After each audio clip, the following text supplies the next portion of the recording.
warmurtiyeedka ka soo baxay shirka wada tashiga doorashooyinka iyo dhamaystirka heshiiskii Samareeb 3 Muqdisho September 17 2020 warmurtiyeed shir ay isugu yimaadeen madaxda dawladda federaalka ah iyo dawladaha xubnaha ka ah oo uu shir gudoominayo madaxweynaha jamhuuriyadda federaalka ee Soomaaliya mudane Maxamed Cabdilaahi Farmaajo ayna ka soo qayb galeen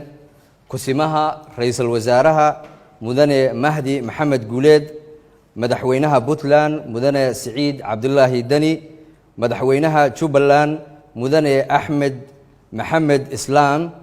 madaxweynaha Koonfur Galbeed mudane Cabdicasiis Xasan Maxamed madaxweynaha Galmudug mudane Axmed Cabdi Kaariye madaxweynaha Hirshabeelle mudane Maxamed Cabdi Waare iyo gudoomiyaha gobolka Banaadir mudane Umar Maxamuud Maxamed Filish shirkaasi wuxuu ka dhacay magaalada Muqdisho intii u dhaxaysay 13 iyo 17 bishan aan ku jirno ee September 2020 shirka waxa uu daba socday kulamo isdaba joog ahaa oo ka soo bilowmay Samareeb 1 oo ay isugu yimaadeen madaxda dawladaha xubnaha ka ah dawladda federaalka ah iyo Puntland Jubbaland Galmudug Hirshabeelle iyo Koonfur Galbeed oo ka dhacay Samareeb 2 oo uu ka dhashay aan idhaahdee shirkii Samareeb 2 oo ay wada tashi ku yeesheen madaxda dawladda federaalka ah iyo madaxda dawladaha xubnaha ka ah dawladda federaalka ah iyo gobolka Banaadir oo la xiriiray sidii dalka doorasho waqtigeeda ku qabsoonta oo ay uga dhici lahayd waxa xusid mudan in shirka Muqdisho uu dhamaystir u yahay heshiiskii Samareeb 3 shir madaxeedkan inta uu socday waxa la isla gorfeeyay xaaladda siyaasadeed amni iyo bulsho ee ku hareeraysan qabsoomidda doorashooyinka baarlamaanka federaaliga ah iyo tan madaxweynaha taas oo ku dhacda waqtigeeda si waafaqsan heshiiskii Samareeb haddaba iyadoo taas laga ambaqaadayo waxay madaxdu ku dul shaqeeyeen heshiiskii ka soo baxay Samareeb 3 falanqayn dheer kadib iyaga oo dhowraya midnimada dalka iyo wadajirkiisa tixgelinayana xaaladaha amniga iyo siyaasadeed ee dalka ka jira loona qaban lahaa doorasho xilligeeda ku dhacda waxay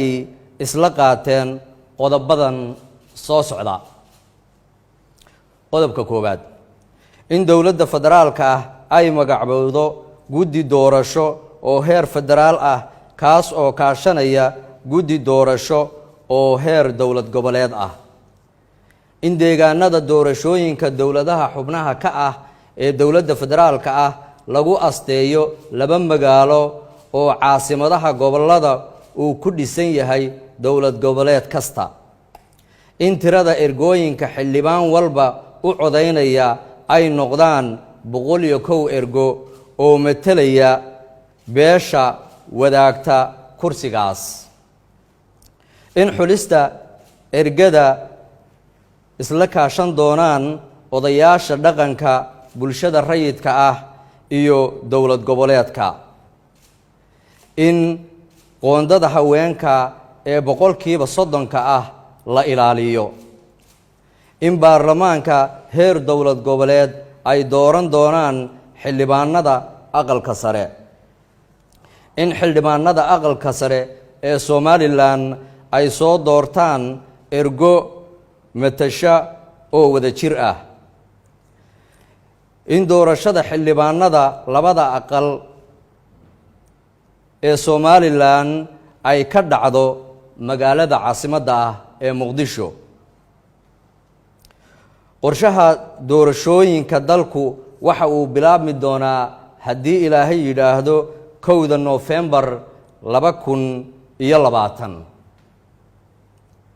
in sugidda amniga doorashooyinka ay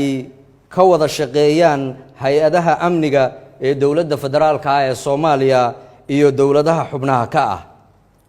heshiiskan siyaasadeed waxaa loo gudbin doonaa baarlamaanka federaalka si ay u meel mariyaan. madaxdu waxay adkeynayaan in xorriyadda hadalku ay tahay lama taabtaan sida ku cad dastuurka ku-meelgaadhka ah iyo xeerka saxaafadda ee dalka. sidaas darteed waa in warbaahinta fursad loo siiyaa in ay si xor ah u tabiso goobaha ay codbixintu ka dhacayso lagana fogaadaa wax walba oo ka hor istaagi kara gudashada mas-uuliyadda kaga aadan doorashooyinka. shirku waxa uu u mahad celinayaa madaxda iyo bulshada dowladda Galmudug sida ay u martigeliyeen shirkii taariikhiga ahaa ee Samareeb 1, Samareeb 2 iyo Samareeb 3.